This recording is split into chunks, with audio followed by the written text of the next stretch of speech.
Today we're going to go over the Bledsoe ARC 2.0 and how to fit it properly initially to the patient.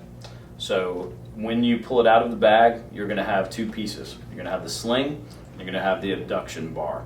The first thing we're going to go over is fitting the abduction bar to the patient. All right, we're going to go over the abduction bar. We have three parts to it: the arm support, the support strut, and the formal band. The arm support is engineered to control internal-external rotation. That will be set by the physician. Once we set that, we're going to use the support strut to come over and meet it and support it so that it locks it in place. We want a good flush contact. So to do that, we're going to bend the support strut up so that when they meet, we have good flush contact. So this is, in the end, what you want it to look like. So now we're going to go over putting this on the patient. We're going to apply the abduction bar to the patient. First thing you're going to want to do is pull the strap out from underneath the plastic, and then we're going to unclip. When we set the bar on the patient, when the patient's elbow comes down, we want it to be 2 to 3 inches behind the bar where it rounds off. So we're going to set the patient down. We want it to be right at the level of the elbow, and then we're going to form it to the patient's anatomy. We want a good flush contact here so that it distributes the weight of the arm. Otherwise, it will be uncomfortable if it gets tilted up or down, so make sure that that is level. Now we'll attach the clip to the abduction bar. This is a unique design where one finger and one hand can operate, so you can slide in and lock in. Now, all of the straps have Y-tabs so that you can easily adjust the straps. We recommend not cutting until you have a final fit, just in case you need to make some last-minute adjustments. So with this Y-tab, we can come in, take out all your slack. You want this to be pretty snug.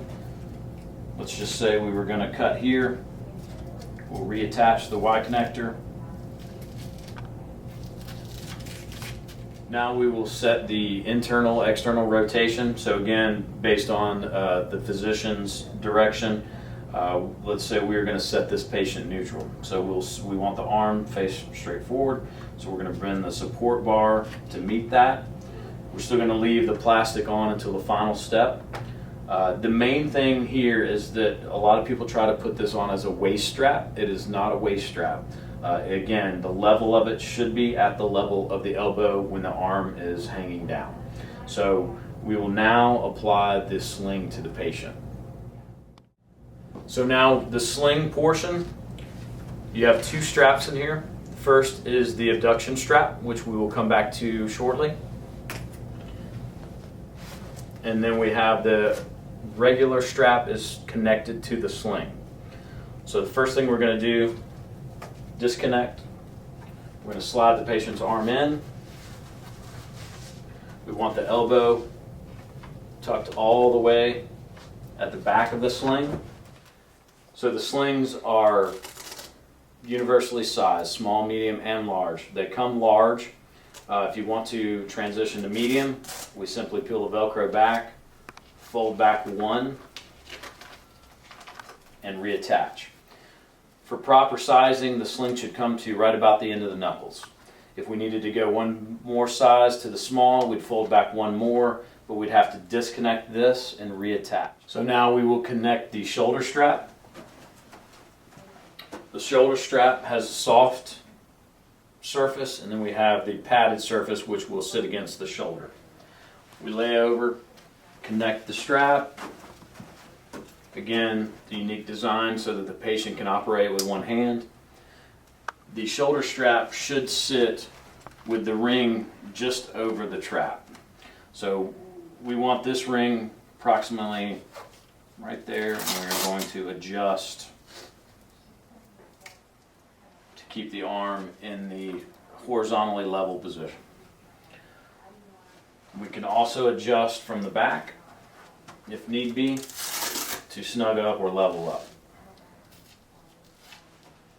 Once we have the patient and the arm in the desired position, we're going to remove the plastic so that now All of the Velcro is secure from the sling to the arm support bar and from the arm support bar to the support strut. So you can see the sling is now connected to the abduction bar, which is connected to the support strut. Now we're going to apply the axilla strap. The axilla strap will Velcro.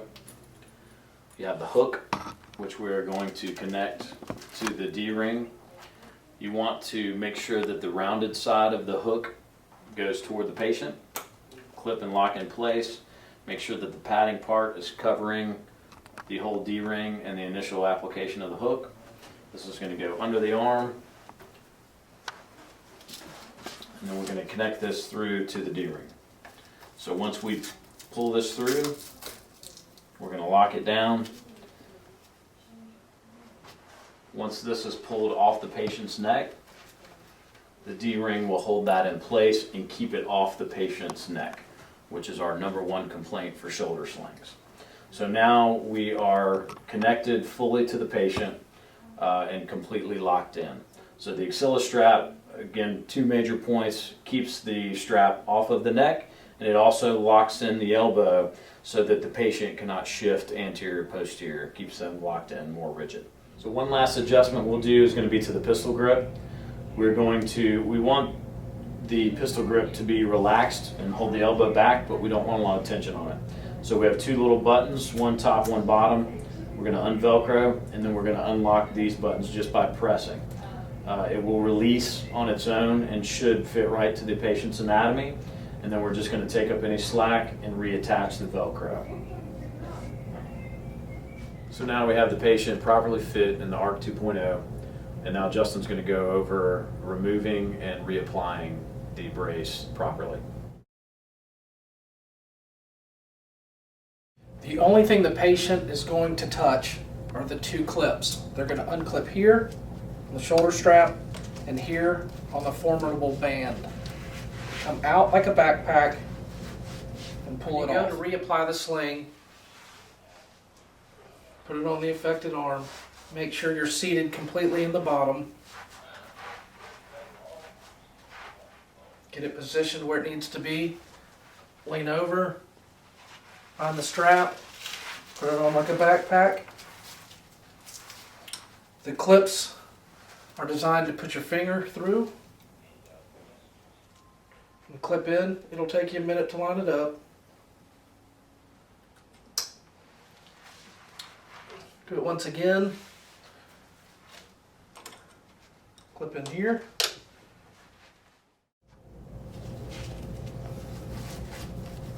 I want to kind of rotate this to make sure that the soft side of this pad is here, and you're all set.